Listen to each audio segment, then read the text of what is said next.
하나님 말씀 같이 봅니다. 출애굽기 20장 7절 말씀입니다. 출애굽기 20장 7절.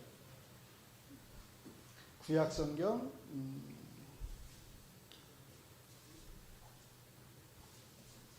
112면이네요. 20장 7절.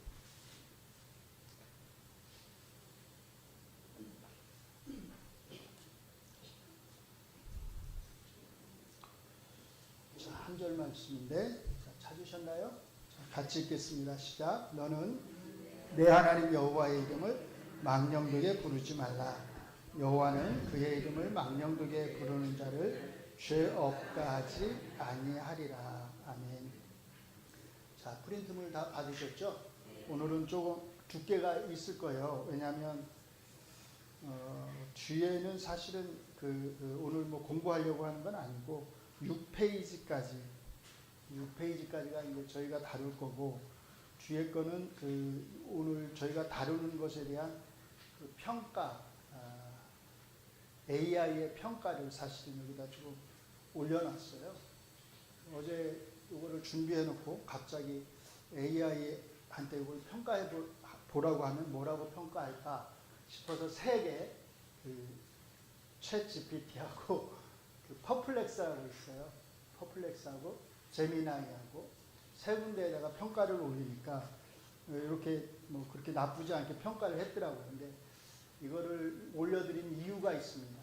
왜냐하면 이 내용만 그냥 쭉 읽고 가버리면 그냥 뭐 그런가 보다 이렇게 하실 수 있는데, 제가 이게 평가를 읽어보니까 얘네들이 보통이 아니에요. 제가 뭘 말하고 싶어 했는지를 얘네들이 너무 잘 짚어냈어요. 제가 이걸 붙여드린 이유는 그걸 보시라고요. 이거 오늘 읽으시고 그냥 이걸 뭐 버리시기보다는 이 평가를 그냥 한번 읽어보시면, 우리 목사님이 뭘 말하려고 했구나라고 하는 그 핵심 요지를 얘가 여기다가 잘 설명을 해놨어요. 정말로. 그래서 이걸 한번 쭉 읽어보시면 오늘 여기서 다룬 것들이 한 번에 이렇게 머리에 오래도록 남으실 것 같아서 제가 이거를 여기다 사실은 덧붙여 드린 거예요. 그렇게 내용이 많지는 않거든요. 그래서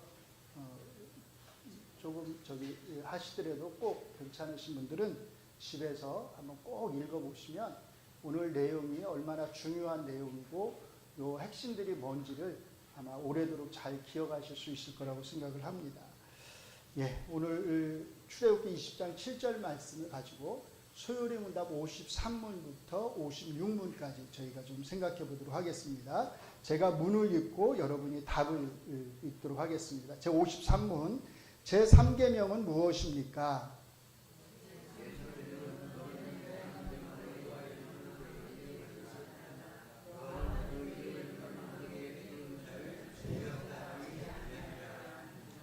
제53은 무엇이 제3계명에서 요구됩니까?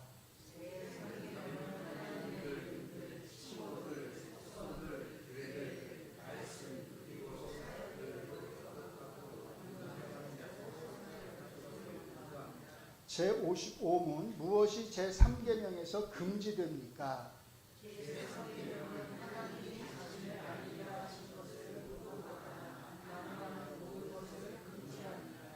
제56문 제3계명에서 부과된 논리는 무엇입니까?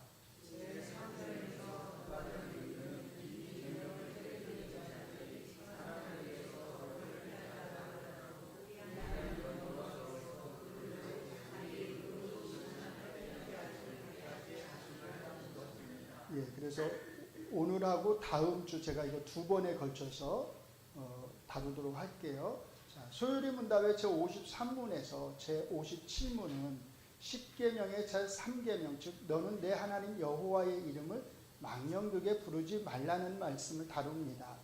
제1계명과 제2계명이 하나님 위에 어떤 다른 신을 섬기거나 또는 그 신의 형상을 새겨서 섬기는 것을 금하고 있다면, 제3계명은 하나님 자신과 관련된 것으로서 같이 읽을까요? 하나님 자신의 이름을 바르지 못하게 사용하는 것을 금하는 말씀입니다. 여기에서 제일 먼저 생각해야 할 것은 이 제3계명을 통해서 하나님이 금하고자 하는 것이 정확히 무엇인지를 바르게 아는 것입니다. 이게 이제 저희가 다음 주에 사실은 할 거예요. 이와 관련해서 첫 번째 해야 할 일은 여호와의 이름이라는 번역의 의미입니다. 여호와의 이름을 망령되게 부르지 말라라고 하면 마치 어떻게 들려요? 여호와의 이름이 따로 있는 것처럼 여호와의 이름이 뭐예요? 예? 여호와의 이름이 뭐예요? 여호와의 이름이 야훼. 야훼 여호와의 이름이 여호와예요? 예.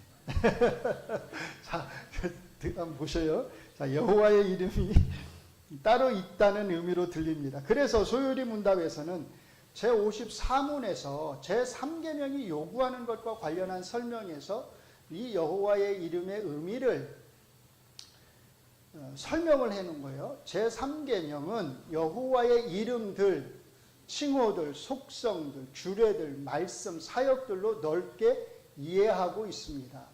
먼저 주목할 것은 이름들이라고 하는 복수 표현입니다.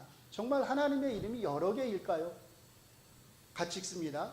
성경이 우리에게 가르쳐주는 하나님의 이름은 여호와이고 그 위에 다른 이름은 없습니다. 아셨죠? 예. 성경에서 만물을 창조하신 하나님은 언제나 여호와로 불릴 뿐 다른 이름으로 불린 적이 없습니다. 그러므로 너는 내 하나님 여호와의 이름을 망령되게 부르지 말라는 번역에서 1. 여호와의 이름이 따로 있다거나 2. 여호와의 이름이 여러 개일 수 있다는 오해의 소지가 있다는 것을 알 수 있습니다. 이런 오해의 소지를 없애고 제3계명을 더 정확히 번역하자면 같이 읽습니다. 너는 내 하나님의 이름 여호와를 망령되게 부르지 말라거나 내 하나님 여호와라는 이름을 망령되게 부르지 말라로 번역하는 게 좋을 것입니다.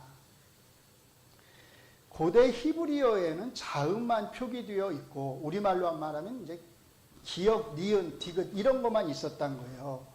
모음은 입에서 입으로 그냥 전해졌습니다.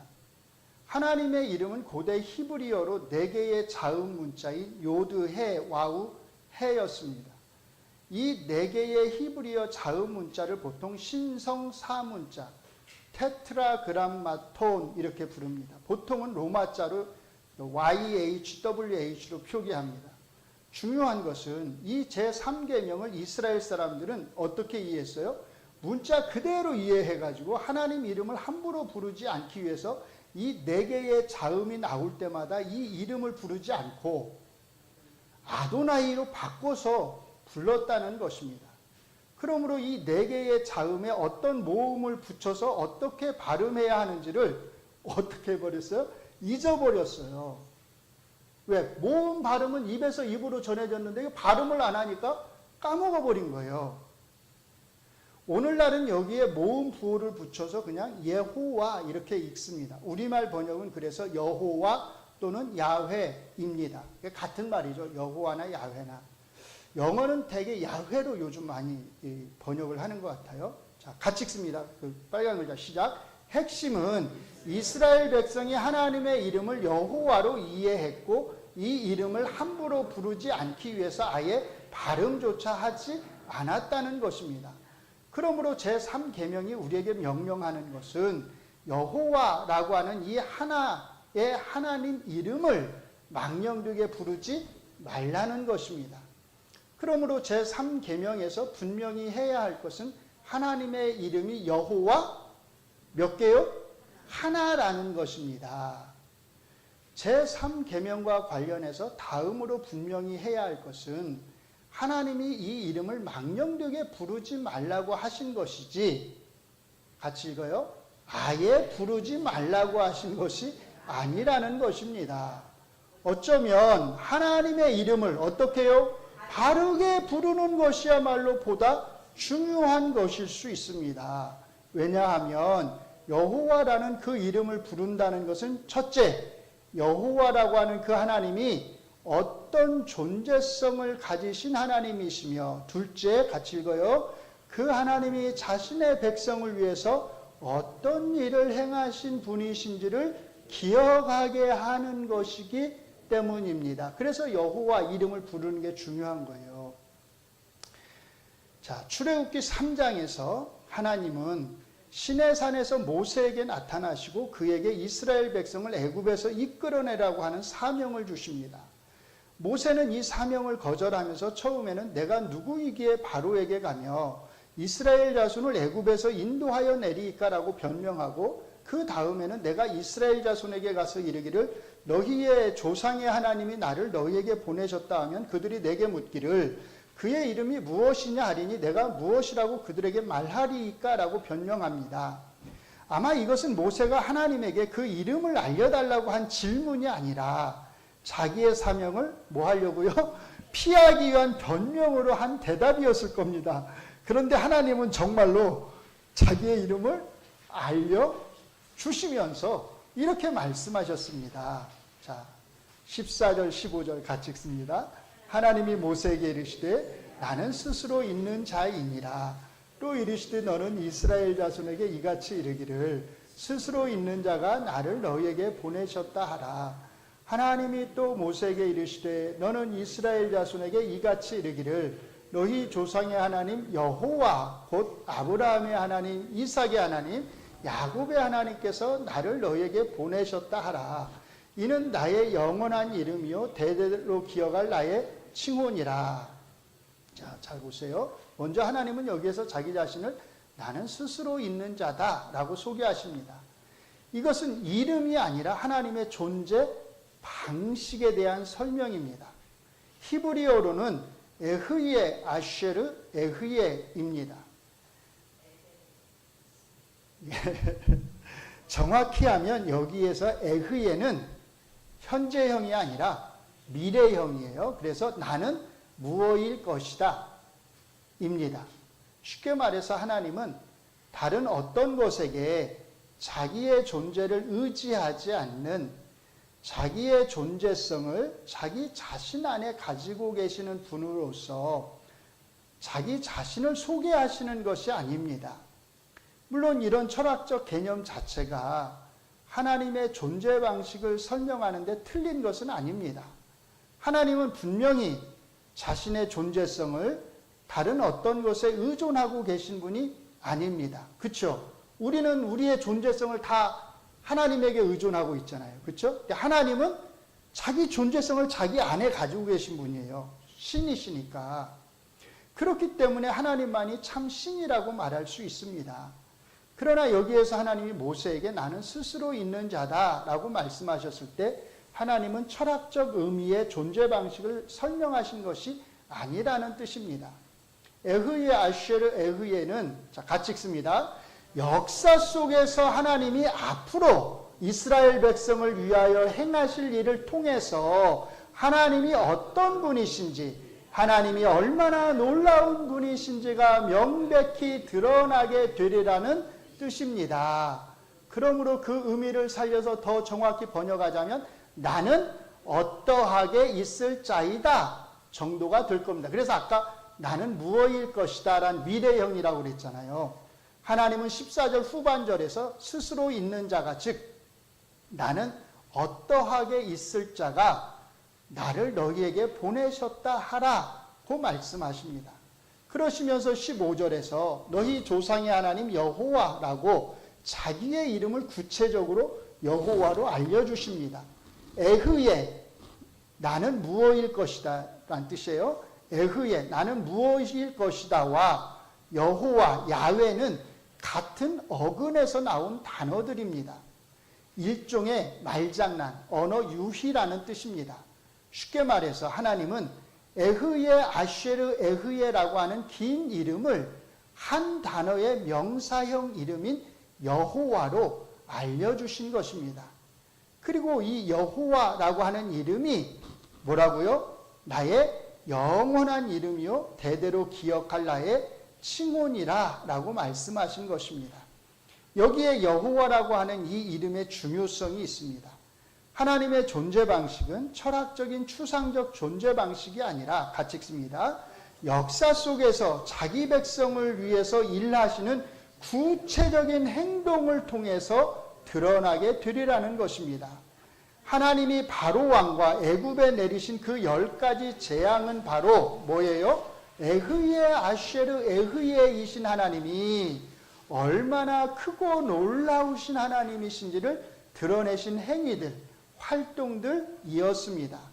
그리고 이 행위들을 통해서 바로 왕과 애굽 사람들뿐만 아니라 누구까지도요? 이스라엘 백성들까지도 여호와라고 하는 이 이름의 의미를 알고 경험하게 될 것이었습니다. 그래서 출애굽기 5장 1절 2절 같이 읽으시면 그 후에 모세와 아론이 바로에게 가서 이르되 이스라엘의 하나님 여호와께서 이렇게 말씀하시기를 내 백성을 보내라. 그러면 그들이 광야에서 내 앞에 절기를 지킬 것이니라 하셨나이다. 바로가 이르되 여호와가 누구이기에 내가 그의 목소리를 듣고 이스라엘을 보내겠느냐. 나는 뭐라고요? 여호와를 알지 못하니 이스라엘을 보내지 아니하리라. 그럼 이제 어떤 일이 있겠어요? 여호와가 누군지를 알려주겠죠. 7장 14절부터 17절까지 같이 읽습니다. 여호와께서 모세에게 이르시되 바로의 마음이 완강하여 백성 보내기를 거절하는도다. 아침에 너는 바로에게로 가라. 보라 그가 물 있는 곳으로 나오리니 너는 나일강 가에 서서 그를 맞으며 그 뱀 되었던 지팡이를 손에 잡고 그에게 이르기를 히브리 사람의 하나님 여호와께서 나를 왕에게 보내어 이르시되 내 백성을 보내라. 그러면 그들이 광야에서 나를 섬길 것이라 하였으나 이제까지 내가 듣지 아니하도다. 여호와가 이같이 이르노니 내가 이로 말미암아 나를 여호와인 줄 알리라. 내가 누군지 한번 보여줄게. 이렇게 말씀하시는 거죠. 볼지어다 내가 내 손에 지팡이로 나일강을 치면 그것이 피로 변하고. 자, 7장 5절을 같이 읽습니다. 내가 내 손을 애굽 위에 펴서 이스라엘 자손을 그 땅에서 인도하여 낼 때에야 누가요? 애굽 사람이 나를 여호와인 줄 알리라. 앞에는 바로 왕이 여호와가 어떤 분인지 알게 하고 7장 5절은 애굽 사람들도 여호와가 어떤 분인지 알게 할 거란 거예요. 자, 6장 6절 7절을 같이 읽습니다. 그러므로 이스라엘 자손에게 말하기를 나는 여호와라. 내가 애굽 사람의 무거운 짐 밑에서 너희를 빼내며 그들의 노역에서 너희를 건지며 편팔과 여러 큰 심판들로서 너희를 속량하여 너희를 내 백성으로 삼고 나는 너희의 하나님이 되리니 나는 애굽 사람의 무거운 짐 밑에서 너희를 빼낸 누구다? 너희 하나님 여호와인 줄 너희가 알지라. 뭘 통해서요? 10가지 재앙을 통해서 그리고 출애굽을 통해서 야, 너는 여호와가 어떤 하나님인지를 경험하게 될 거야 라는 거예요. 자, 이렇게 여호와 하나님이 어떤 하나님이신지는 하나님이 바로왕과 애굽에 행하실 일을 통해서 구체적으로 드러날 것이기 때문에 출애굽기 3장부터 여호와라는 이름의 표현이 반복해서 사용되는 것에 주목할 필요가 있습니다. 물론 이 여호와라는 이름은 사실은 창세기 2장에서부터 이미 사용되고 있습니다. 그래서 같이 읽습니다. 이것이 천지가 창조될 때의 하늘과 땅의 내력이니 여호와 하나님이 땅과 하늘을 만드시던 여기 이미 여호와라는 이름이 나와요. 뿐만 아니라 창세기 12장 1절에서는 여호와께서 아브라함에게 이르시되 너는 너의 고향과 친척과 아버지 집을 떠나 내가 내게 보여줄 땅으로 가라라고 말씀하셨습니다. 이미 여호와라는 이름이 나옵니다. 아브라함에게도. 그런데도 불구하고 출애굽기 6장 2절과 3절에서 하나님은 모세에게 이렇게 말씀하십니다. 같이 읽습니다. 하나님이 모세에게 말씀하여 이르시되 나는 여호와이니라. 내가 아브라함과 이삭과 야곱에게 전능의 하나님으로 나타났으나 나의 이름을 여호와로는 그들에게 알리지 아니하였고 이렇게 말해요. 여호와로는 알리지 않았다. 근데 앞에서 여호와라고 말씀했는데요. 자, 같이 읽습니다. 이 말씀의 뜻은 하나님이 애굽의 바로 왕에게 행하신 것과 같은 특별한 행위를 통해서는 아브라함에게 자신을 알리지 않으셨다는 것입니다. 그러므로 여호와라는 이름은 이스라엘 백성을 애굽에서 구원하신 출애굽 사건과 특별히 관계가 있는 중요한 이름이라는 것을 알 수 있습니다. 하나님이 모세에게 이는 나의 영원한 이름이요 대대로 기억할 나의 칭훈이라 라고 말씀하셨을 때 이것은 단순히 여호와라는 이름만을 기억하라는 것이 아니었습니다. 같이 읽습니다. 이 이름을 기억한다는 것은 여호와께서 이스라엘 백성에게 행하신 일을 기억하는 것이었고, 그 행하신 일에 근거해서 그리고 그 행하신 일에 맞게 여호와를 섬기는 것을 요구하시는 것이었습니다. 바로 이것이 여호와라는 이름에 합당하게 하나님을 섬기는 것이었습니다. 그러므로 이 여호와라는 이름을 부르는 것은 중요한 의미가 있었습니다. 왜요? 하나님의 놀라운 구원 행위를 기억하면서 그 여호와 하나님만을 섬기고 경배한다는 사실을 고백하는 행위였기 때문입니다. 제3계명에서 하나님은 이런 고백적 의미를 담아서 하나님의 이름을 부르는 것 자체를 금하신 것은 아니라는 뜻입니다. 근데 이스라엘 사람들은 아예 안 불러버렸다는 거예요. 그건 잘못한 거죠, 사실은. 그렇다면 제3계명에서 하나님이 금하신 것은 구체적으로 무엇일까요? 자, 이것에 대해서는 다음 시간에 구체적으로 살펴보도록 하겠습니다. 자, 그러니까 우리가 여호와라고 하는 이름, 하나님의 이름을 부를 때 우리는 어떻게 해야 되겠어요? 하나님이 우리에게 행하신 구원의 놀라운 일, 은혜들을 기억하면서, 그렇죠? 거기에 맞게 하나님을 내가 섬기겠다고 하는 신앙의 고백을 하는 자세로 그 이름을 불러야 된다는 거예요. 자, 제3계명과 관련된 오늘의 말씀을 정리해드리면, 첫째, 나는 내 하나님 여호와의 이름을, 너는 내 하나님 여호와의 이름을 망령되게 부르지 말라는 말씀은, 더 정확하게 하면 너는 내 하나님의 이름 여호와를 망령되게 부르지 말라는 뜻입니다. 둘째, 하나님의 이름은 여호와 하나입니다. 셋째, 이 이름은 하나님이 이스라엘 백성을 위해서 행하신 특정한 행위로서의 구원 사역과 관련된 것입니다. 넷째, 이 이름을 기억하고 부르는 것은 여호와 하나님이 행하신 일에 근거하여 그 하나님만을 섬기겠다고 하는 고백을 하는 것입니다. 그러므로 이 이름을 바르게 부르는 것은 제3계명이 금하는 것이 아닙니다. 그러므로 우리는 시편 기자와 함께 다음과 같이 노래할 수 있습니다. 같이 읽습니다. 내 영혼아 여호와를 송축하라. 내 속에 있는 것들아 다 그의 거룩한 이름을 송축하라. 내 영혼아 여호와를 송축하며 그의 모든 은택을 잊지 말지어다. 아멘. 기도합니다. 여호와, 우리 하나이신 하나님을 송축합니다. 그 이름의 의미를 우리가 기억하면서 우리를 위하여 크고 놀라운 구원의 일을 행하신 그 하나님, 우리 주 예수 그리스도를 우리가 송축하며 그 은혜를 잊지 않기를 원합니다. 우리의 마음속에 늘 그 은혜와 감격이, 감사함이 넘치게 하여 주시옵소서. 그 은혜로, 감사함으로 늘 감격하면서 잘 살아가게 하여 주시옵소서. 예수님 이름으로 기도합니다. 아멘.